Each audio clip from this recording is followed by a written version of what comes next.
Salut tout le monde, c'est Nekvi. Nouvelle vidéo sur ma chaîne de YouTube, donc pour l'AXA Élite Première, content pour la première journée de championnat face au Stade Toulousain. N'hésitez pas à me rejoindre sur ma page Facebook, Instagram et TikTok qui sont dans la description et ainsi qu'activer la petite cloche pour être au courant de mes prochaines vidéos. Sur ce, on est parti. Jingle.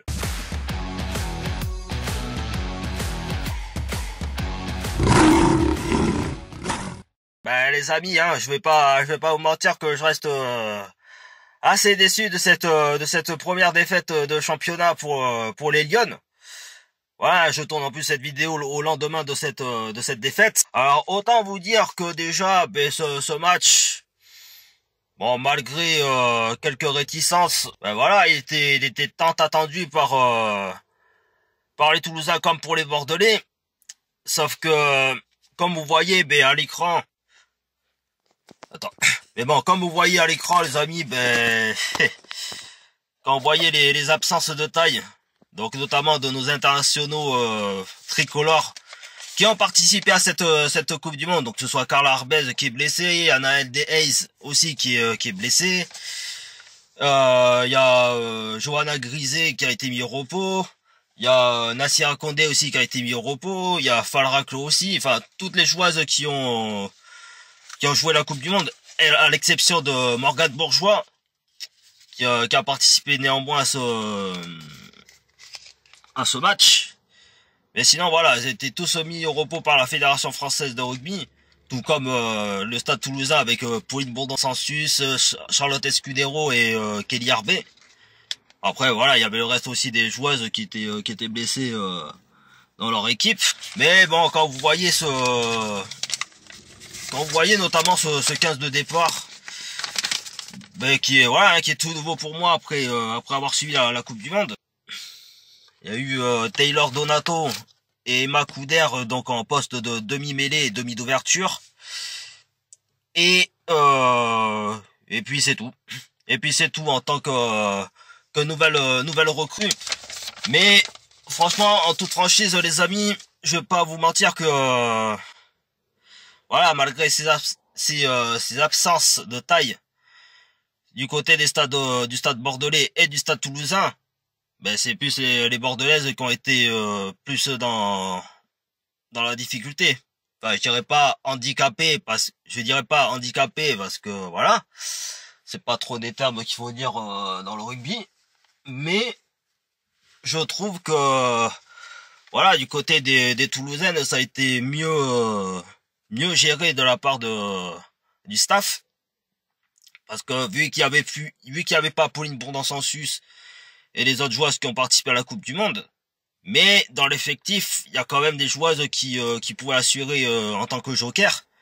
Donc notamment Gaëlle Hermette, il y avait Léa Champon, je crois, ou un truc comme ça. Et aussi avec un mélange de joueuses, de jeunes joueuses, quoi. Un mélange de jeunes joueuses, comme je disais. Donc voilà. Et puis après, au coup d'envoi, pendant un intervalle de 10 minutes, on a vu j'ai vu des Bordelaises qui ont voulu s'installer très rapidement dans le camp des Toulousaines, et notamment avec beaucoup de jeux au pied de Emma Couder, essayant de trouver une touche. Mais bon, ça encore ça peut aller. Et puis après 10 minutes de jeu, ouais, les Toulousaines ont commencé à prendre le dessus, notamment avec un très gros travail des deuxièmes lignes qui nous ont fait très très mal, parce que défensivement, je vais pas vous le cacher que les Bordelaises étaient vraiment pas dedans, parce qu'il manque l'expérience, comme je dis, de Nassira Condé ou d'une Johanna Grisé pour assurer défensivement. Et puis voilà, après les deux essais qui ont été mis en première période nous font très très mal. Font très très mal et en toute logique. En plus d'ailleurs, il y aurait pu y avoir un bel essai d'ailleurs des Toulousaines qui aurait pu alourdir le score en cette première période. Mais là encore une fois, voilà, c'est une certaine Léa. Après, je connais pas encore cette joueuse toulousaine, mais qui nous a fait quand même très très mal. Ou non, c'est une Gaëlle, ou je sais plus, un truc comme ça. Voilà, qui avait fait vraiment le plus dur pour essayer d'aller dans l'embut des Bordelaises. et qui malheureusement le ballon a fini derrière la ligne de touche et qui était vraiment à ça de l'aplatir quoi, qui aurait pu essayer de la reprendre et de l'aplatir dans le but. Mais bon, ça fait partie de cette belle équipe toulousaine. Après bon, il a fallu attendre la fin de la première période pour voir un petit essai on va dire d'espoir de la part des Bordelaises. Mais bon, c'est vrai que cette première période, ça a été relativement dur, quoi. Enfin, on n'a pas... En fait, moi, ce que j'ai ressenti en tant que nouveau spectateur du rugby féminin, c'est que, en fait, moi, j'ai pas eu la définition d'une équipe qui est triple championne de France. Pour moi, ça a été mal défendu, ce statut, quoi. Alors oui, certes, le stade bordelais comme le stade toulousain dans le rugby féminin font partie on va dire, des wagons de ce championnat. Mais, pour moi, ce dimanche après-midi, pardon, j'ai eu du mal à ressentir ce wagon, quoi. Et puis après, en deuxième période, ça a été un petit peu mieux. Mais encore une fois, il y a eu trop de déchets, justement, dans les ressorties de balles, les ressorties de ballons. Parce qu'en fait, pour expliquer un petit peu les choses, quand une joueuse se fait plaquer et qu'elle est au sol, alors elle a la possibilité soit justement de se retourner, de faire de faire dos au mur de l'adversaire en conservant au maximum le ballon pour la faire ressortir proprement et surtout très rapidement. Mais il y a pas eu ce sentiment de fluidité dans le jeu des Bordelaises, quoi. Alors, sur la plupart des temps de jeu, oui, mais dans une bonne partie du match, ça a été difficile. Et encore une fois, les Toulousaines, à chaque fois, elles étaient à ça de gratter le ballon. Jusqu'à que il y ait des joueuses qui viennent en soutien pour ressortir le ballon derrière.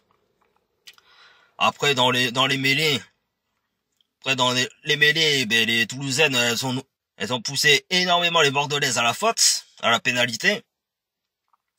Ensuite, sur les touches, alors là, ça a été la grande catastrophe pour les Bordelaises sur les touches. Enfin, que ce soit touche normale, touche gagnée par l'adversaire ou par pénal touche, parce que justement le lancement de Oran Jambe, bon, il était quand même assez correct, mais après c'est justement sur ce jeu de l'ascenseur qu'on n'y arrive pas.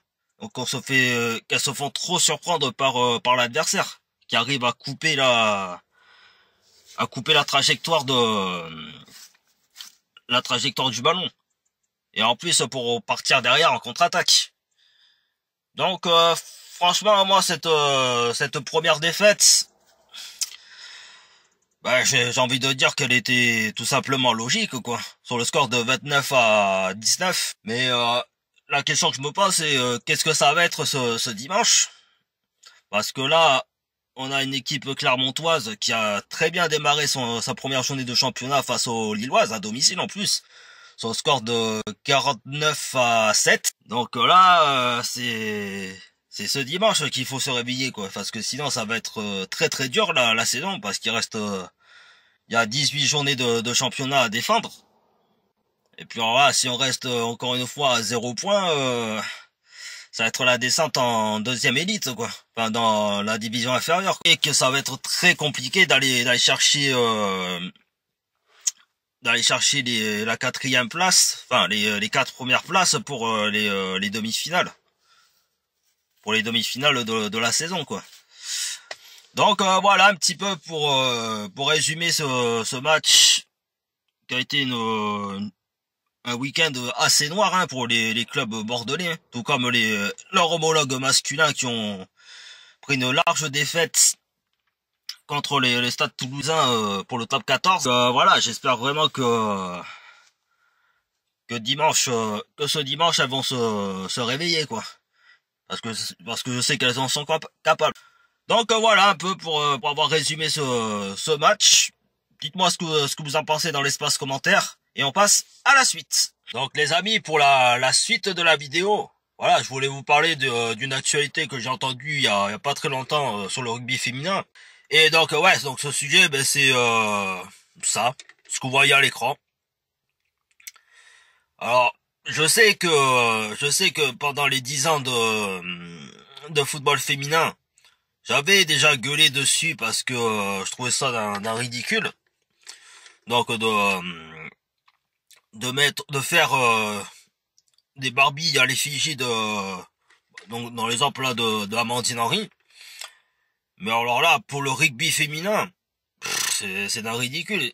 Et mon discours sera toujours le même. Est-ce qu'on a un besoin réel de faire des Barbies pour faire évoluer le sport féminin en France, surtout? Bah non. Je suis désolé parce que autant il y a quelques temps de ça, j'avais gueulé sur le fait d'avoir vu justement Romane Ménager faire une émission de cuisine sur le web. Mais bon, ça, bon, comme je dis, les commotions cérébrales, ça dérègle tout, hein. Oui, je sais, oui, je tire à balles réelles, encore une fois, et j'assume. Mais au-delà de tout ça, ben, je trouve ça d'un ridicule, quoi, parce que, comme je, comme j'ai toujours dit, c'est aux parents aussi de soutenir leurs gosses quand ils veulent se mettre au sport. Donc que ce soit le football féminin, comme le rugby féminin, comme le handball, comme n'importe quel autre sport. Que acheter une Barbie à l'effigie des joueuses du rugby féminin. Donc là, notamment Nassia Condé ou les autres joueuses représentées, puissent motiver les jeunes filles à se mettre au sport, quoi. Alors attention, bien que je sois contre le fait de ce genre de choses, je dis pas que les jeunes filles d'aujourd'hui, elles n'ont pas le droit de s'inspirer des joueuses de rugby, hein, que ce soit en France comme dans comme dans le monde entier. Par exemple, si une jeune fille aime Pauline Bourdon-Sansus, bah y a pas de mal. Je veux dire, on a tous une inspiration pour se lancer dans quelque chose. Mais dans ce cas-là, et voilà, il existe des stages, j'imagine organisés par les clubs. Donc que ce soit au Stade Bordelais, Stade de Rochelais, Stade de Toulousain, même Blagnac ou peu importe. C'est ce genre d'organisation qui vaudrait le mieux pour initier les jeunes filles au rugby, quoi. Déjà pour apprendre les bases, pour apprendre à faire une passe, à mettre un petit coup de pied dans le ballon pour l'envoyer loin dans les airs ou des trucs comme ça. Faut même s'exercer pour plaquer un joueur, plaquer une joueuse, pardon. Mais non, on trouve ça plus intéressant de faire des Barbies pour faire évoluer le rugby féminin. Totalement ridicule. Franchement, je suis assez déçu. Et bon, c'est pas pour autant que ça va m'empêcher de soutenir le rugby féminin quoi qu'il arrive. Et puis, voilà. Donc voilà les amis, la vidéo touche à sa fin, j'espère que ça vous aura plu. À me rejoindre sur mes réseaux sociaux qui sont dans la description, et ainsi qu'à vous abonner à ma chaîne de YouTube, de lâcher un gros pouce bleu, et ainsi qu'à activer la petite cloche, et aussi peut-être partager aussi les vidéos, y a pas de problème. Donc là, ben, ce dimanche, j'espère qu'il y aura un réveil de la part des Bordelaises, hein, avec cette première défaite contre le Stade Toulousain, parce que sinon, ça va être compliqué la saison. Allez, ciao ciao les amis.